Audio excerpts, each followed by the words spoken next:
Feels pretty unreal, to be honest. I didn't think I could get 5 days, 1,000.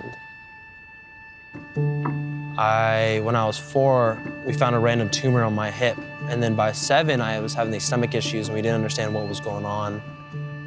I was diagnosed with something called Gardner syndrome. Gardner syndrome is a mutated or missing gene in your DNA strand. It's the one gene that controls all the cell growth in your body. At 15, my body formed a massive tumor in my abdomen and we needed to have surgery. I had that surgery, removed a 6-pound tumor from my abdominal wall. All my abdominal muscles, replaced it with a prosthetic muscle. From an early age, you could say I felt a little different. And when I drank, I didn't hear that little thing tell me that I was a piece of shit. 5 years ago, if you would have told me that I would have been running a business and helping out a bunch of dudes, I would have laughed at you. I don't know if there's been a client that has not gotten in the water from Sea Change that at least hasn't given it that try or opened themselves up to the possibility of, I might be able to go experience something and ultimately enjoy it and find a passion within it.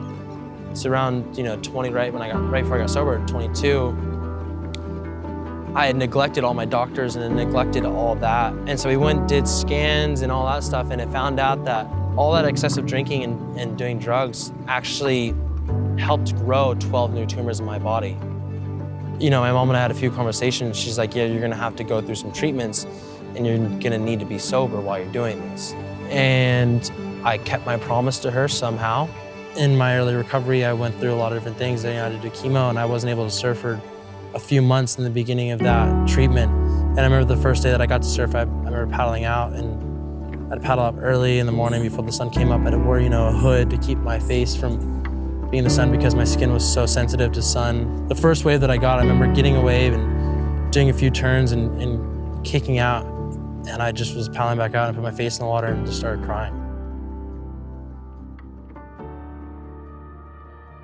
I was an alcoholic by the time I was 15. I've been in and out of county jails. I've gone to juvie/prison for 3 or 4 years.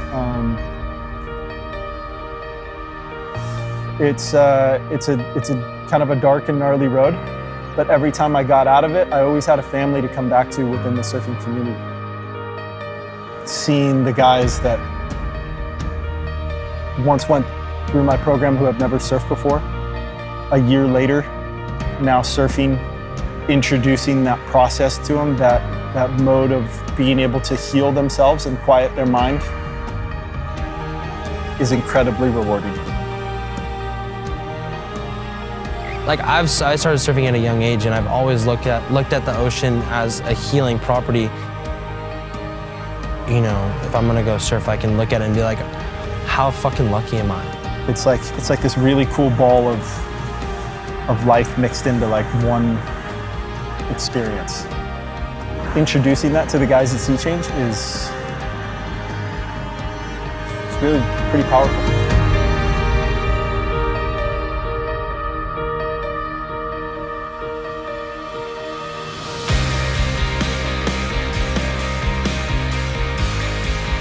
As a kid, I took I shot photos and that's what I wanted to do, and I never thought I was gonna, obviously the voice in my head was telling me you're never gonna be good enough, you should just quit now.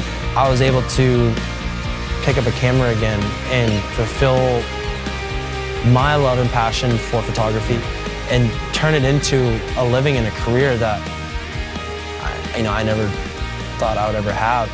There is a way out, There's people like me, like Lyon, come hang out with us and see if you enjoy it better than, hanging out in your home with the blinds drawn and, smoking meth.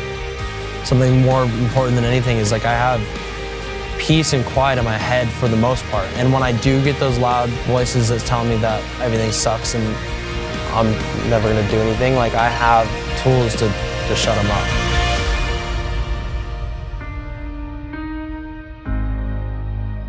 I don't think I'd ever have that if I didn't get sober. I'm here today and I'm on, enjoying this beautiful sunrise. I get to see that shit. Plain and simple. And that's it. happy.